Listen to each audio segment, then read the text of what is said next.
bandiraɓe tedduɓe, bandiraɓe am yuɓe, mbimi wimi e wimami musidɗo mon guiɗo mon Bolou Mbal Fall ne yewti en yewtere naybere tindel yero doro jello dikkiri jommolo. Waɗi saaha nalenke goto ina wiye julde, lollirɗo julde wele jibinde wele miññude.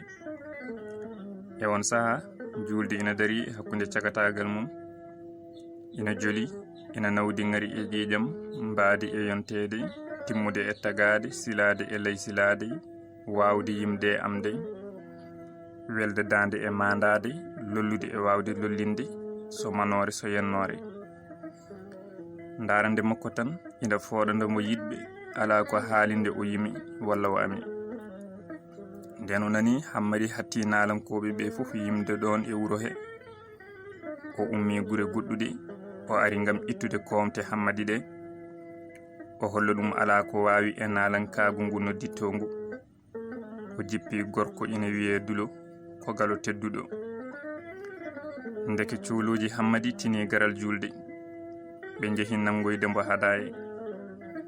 Julde sali hokkude ɓe, wiɓe jeehe, mbiye sirfu mon o komi koɗo mum, yo ar o salminami, o addonorami hadaye am.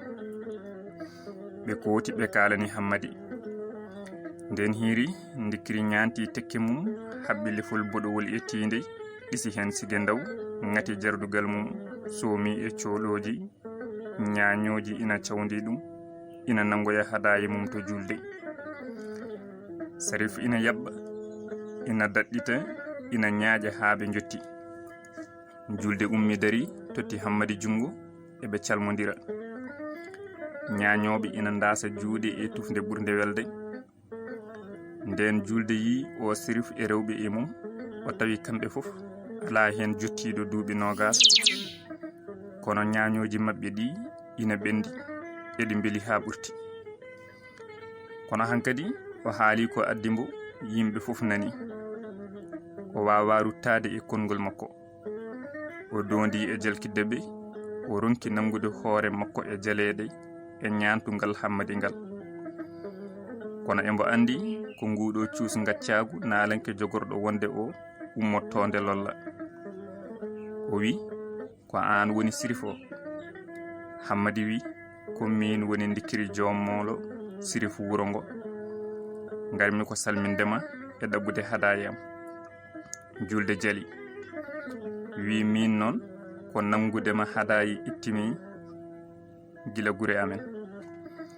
Dikkiri ina haala, ina amna koyngal, o yecciti e yimɓe ɓe, omo lemo, omo moosa. O wi ndeke wuro ngo ina jogori welde jamma hande, belgol ngol yejjittake e aduna. Julde wi mbiɗo sikki ɗum. Dulo deyi koɗo mum wi famodir e maɓɓe tan, dokkaɓe ko ɓe coodi goro ɓe jaha. Julde sali ha woni.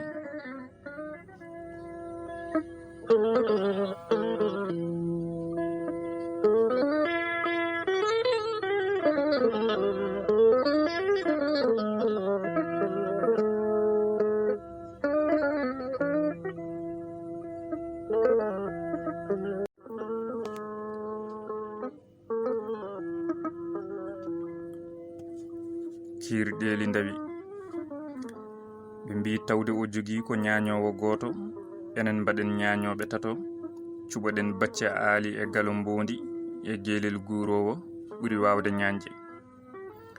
Ɓe pewni ñañoji maɓɓe, ɓe padi ha julde doori hirde mum. Gure ɓadiɗe ɗe fof ngari notittade hirde julde nde. Rewɓe keñi defti kirade mumen law. Nden yeehi ha yimɓe kirti, julde doori hirde mum ina yima, ina ama. Hammadi en gacci ha hirde julde nde fuɗɗi welde, ɓe ngari ha e sara julde, ɓe peŋe ɗon hirde maɓɓe. Bacce e galo e geelel ngurodiri koye, ɓe tuggi e tufde wootere, ɓe ndaasi juuɗe, ñañago majji seeki weeyo. Dikkiri jommolo eri toon daande mum nde hono mum e belgol ala e on yonta. Embo yimbo wuro ngo hono hojom tawi dande makko nde fooɗi noppi yimɓe julde. Ɓe batti yeeƴade e heɗade dande yimore nde. Kelle rewɓe foɓɓannoɓe batti lurdi sabu ɓe batti heɗade dande Hammadi nde. Ɓe donkiti foɓɓude ko yuɓɓi. Fulɓe ina mbiya so nalanke gamowo gooli wuro ko foɓɓoɓe jaɓi. Ɗon e ɗon cukalon wuro dogi paatito Hammadi. Julde eti fottude ɓerɗe yeeɓoɓe mum ronki ha woni heddi yimɓe ɓe ina gummoro goto goto ina paatito Hammadi ha ɓe gasi.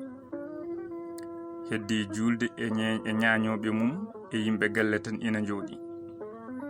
Julde darti e gamri o fusi hirde makko. O jooɗi e mbo heɗo dande Hammadi nde ina sekre deƴire jammagu e belgol ɓuttugol.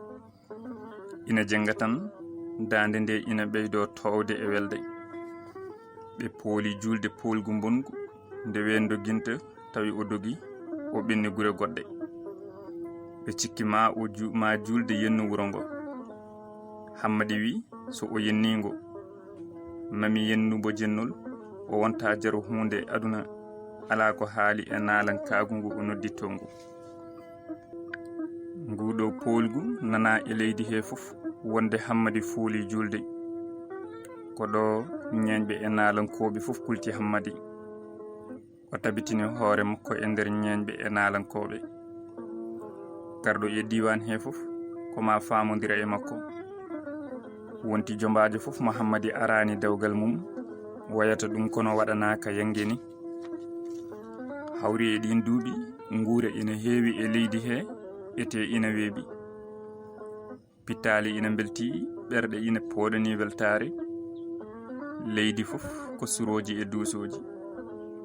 Yimɓe fof ko sukaɓe. Goto fof ina welna aduna mum ɗo wuure ina wooti kono ɗo maaye ala. Sabu diina ina lodi e nokku he ha ɓurti. Yimɓe fof ko bewɓe.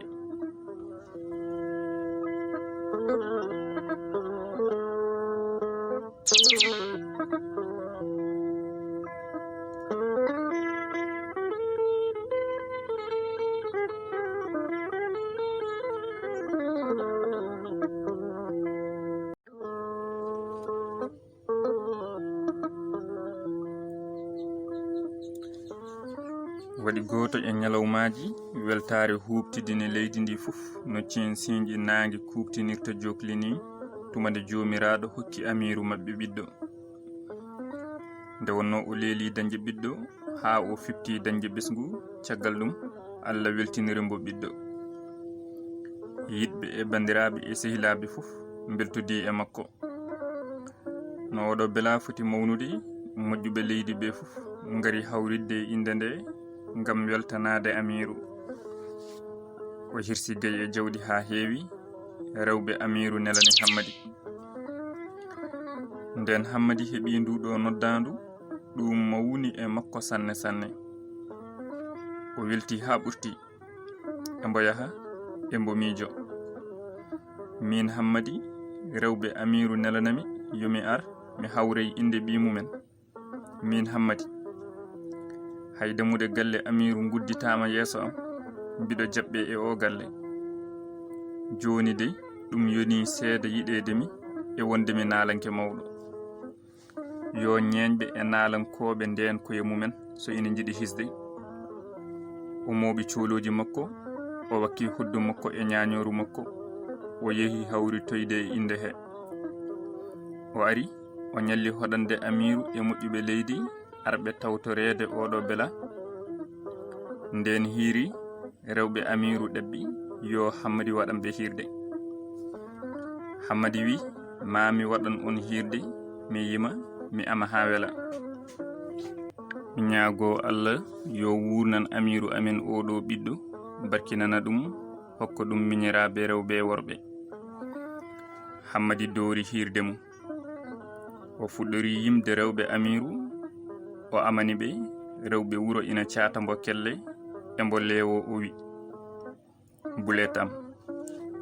Lebbi nayi ina gondi e nder galle eɗi pilti nangue leydi hakkunde batu welɓe yiide korel no butelaji ɓe gite lelle ɓeddade tewdi ɓalli ɗaati nandi e wiro jooye lele e kaŋŋe cuddi neɗɗaagu teddungal ina ferli nder galle jeewa jam ina tungamma bawɗi ɓesgu jencine ha nanda e coppi ceyɗe cerkite ha nanda e koode kammu nden Hammadi doori hirde nde e nder galle Amiru rewɓe wuro fof ngari ina pobba ina jima ina ngama no dande nde foti welde ni debbo ɓesɗo o runki jooɗade nder suudu to ala e sago o yalta o yiya hirde nde e jimowo o ƴetti ɓingel makko o ari o dari e fijirde he